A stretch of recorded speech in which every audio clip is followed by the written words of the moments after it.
आज हम बात करेंगे एक ऐसे जानवर की जिसकी गर्दन काट दी जाती है पर वो फिर भी जिंदा रह जाता है। इस तरह की अनदेखी अनसुनी बातों को जानने के लिए हमारे चैनल को सब्सक्राइब करें। अमेरिका का एक राज्य है कोलोराडो, जहां एक किसान रहता था।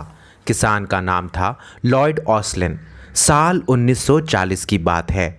लॉयड को भूख लगी। खाने के जुगाड़ में वह अपने खेत गया।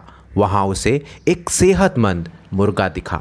उसने अपनी कुल्हाड़ी उठाई और मुर्गे की गर्दन पर मार दिया। मुर्गे की गर्दन एक तरफ और धड़ दूसरी तरफ हो गया। भले ही अपनी भूख शांत करने के लिए लॉयड ने ऐसा किया था, लेकिन उसे निराशा हाथ लगी। हुआ ये कि धड़ से गर्दन अलग करने के घंटों बाद भी सिर के बगैर वह मुर्गा घूमता रहा। दिन खत्म हो गया और रात हो गई। किसान भी जाकर सो गया। अगली सुबह उठा तो फिर यह देखकर हैरान रह गया कि मुर्गा जिंदा था और अपने कटे हुए सिर के पास सो रहा था। लॉयड के लिए वह मुर्गा किसी चमत्कार से कम नहीं था। उसने मुर्गे का नाम माइक रख दिया और उसके बाद से मुर्गे की देखभाल करने लगा। आई ड्रॉपर से इस्तेमाल करके उसने मुर्गे की खाने की नली से सीधे अनाज और पानी डालना शुरू कर दिया। माइक के बारे में पूरे शहर में बात फैल गई। कई लोगों ने तो लॉर्ड से शर्त लगा ली कि ऐसा नहीं हो सकता, और मुर्गे को सबको दिखाकर लॉयड शर्त जीत गया। धीरे धीरे माइक शहर में चर्चा का विषय बन गया। स्थानीय पेपरों ने लॉयड का इंटरव्यू लिया। सड़कों पर तमाशा दिखाने वाले एक आदमी ने खुद जाकर माइक को देखा और उसका नाम मिरेकल माइक रख दिया। तमाशेबाज ने लॉयड को अपने मुर्गे को तमाशे के लिए लेकर आने को कहा। कुछ दिनों बाद लॉयड तमाशे के शो के लिए मुर्गे को लेकर पहुंचा और वहां माइक को देखने के लिए 25 सेंट्स वसूले। इस तरह लॉयड को कमाई का एक अच्छा साधन मिल गया। कम समय के अंदर ही उसने काफ़ी धन जमा कर लिया।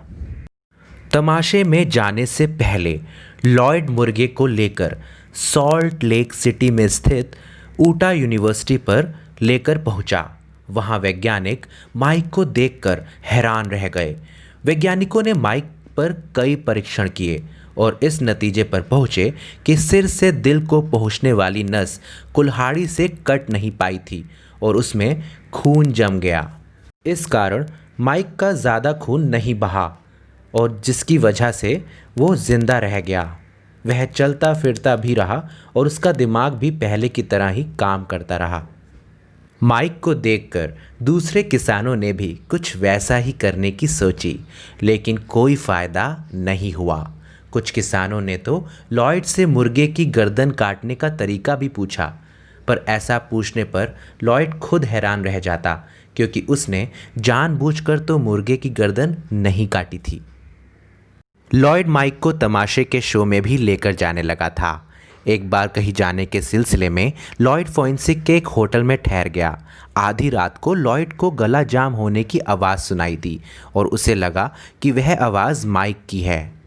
उनके परिवार के लोगों ने उस सिरिंज को खोजने की कोशिश की जिसकी मदद से वह पहले माइक के गले को साफ करते थे, लेकिन वह सिरिंज नहीं मिली और गर्दन धड़ से अलग होने के 18 महीने बाद माइक आखिरकार मर ही गया।